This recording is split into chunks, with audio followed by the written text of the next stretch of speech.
আসসালামু আলাইকুম, শুভেচ্ছা অভিনন্দন জানাচ্ছি সবাইকে নতুন একটা ভিডিওতে।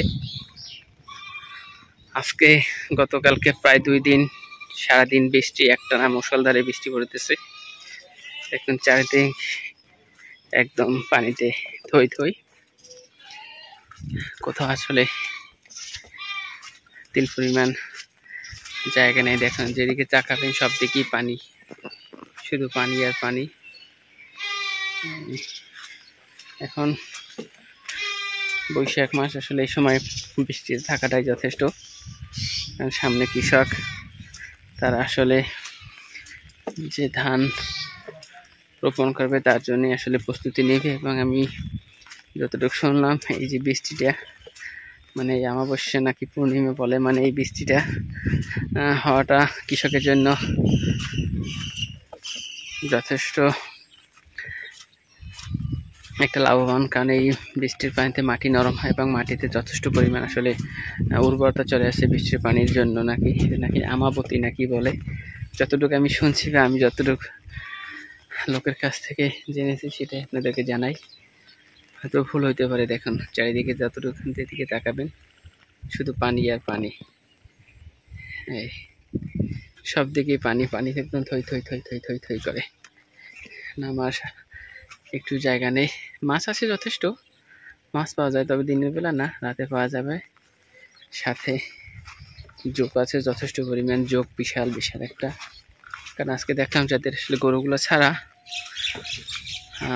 গরুগুলো আছে যাদের, যে গরুগুলো আজকে এইদিকে নামছিল পানিতে, সবগুলোর পায়ে আসলে একটা দুইটা করে যোগ। তাই এই সময় আসলে গরু বাহির না নামাটাই ভালো। কারণ নামিয়ে বাবা কী লাভ হবে, ঘাস নেই, খাওয়ার মতো কোনো জায়গা নেই, কারণ সব দিকেই পানি। এখন যে চলতে আছে নিম্নচাপ, মেবি 2-3 দিন আরও থাকবে, সম্ভবত 5 দিন থাকে যতটুকু শুনলাম। এবং সেই সাথে আবহাওয়ার সতর্কতা সংকেত জারি করা হয়েছে। চারিদিকে দেখেন পানি আর পানি, যেদিকে যাবেন শুধু পানি পানি ছাড়া আসলে কিছুই দেখা যায় না। তার ভিতরে দেখেন ভারী মেঘ, আকাশটা এখনো ভারী হয়েছে মেঘে, বৃষ্টি নামবে।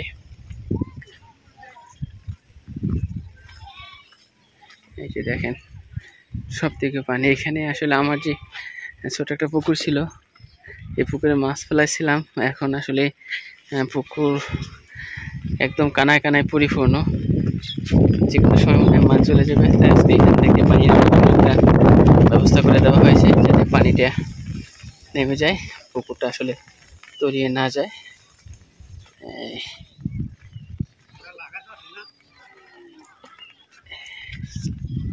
আচ্ছা, যা বলছিলাম, দেখেন চারিদিকে শুধু পানি, কোথাও একটু জায়গা নেই।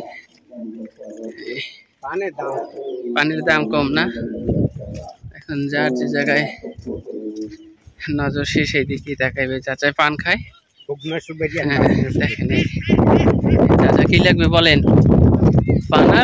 পান আর শুকনো সুপারি না, পান ছাড়া তার দিনই চলে না। এই যে যেটা আসলে অভ্যস্ত সে আসলে সেটাই চাইবে।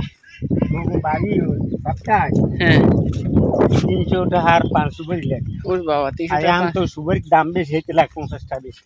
300 টাকা 500 করে লাগে, তাই তো অনেক পান খান। চাচা চাচি দুজনেই খান না একজন? এগুলো শিখেছেন? আরে বাবা, মানে বংশের সবাই এদের আসলে পান খায়। এই পান মানে নিজেরা 2 জন, নাতি নাতনি, তারপর পুত্রের বউ আছে, তারাও খায়। তাহলে মানে পুরো ফ্যামিলি আসলে পান খাওয়ার অভ্যস্ত, কেউ আসলে বাকি নেই। 300 টাকা তো কমই বলছেন, আর তো বেশি লাগার কথা। হ্যাঁ, 300 টাকা মানে এরা সবাই পান খায়। দাম বেশি না, 50 টাকা বেশি।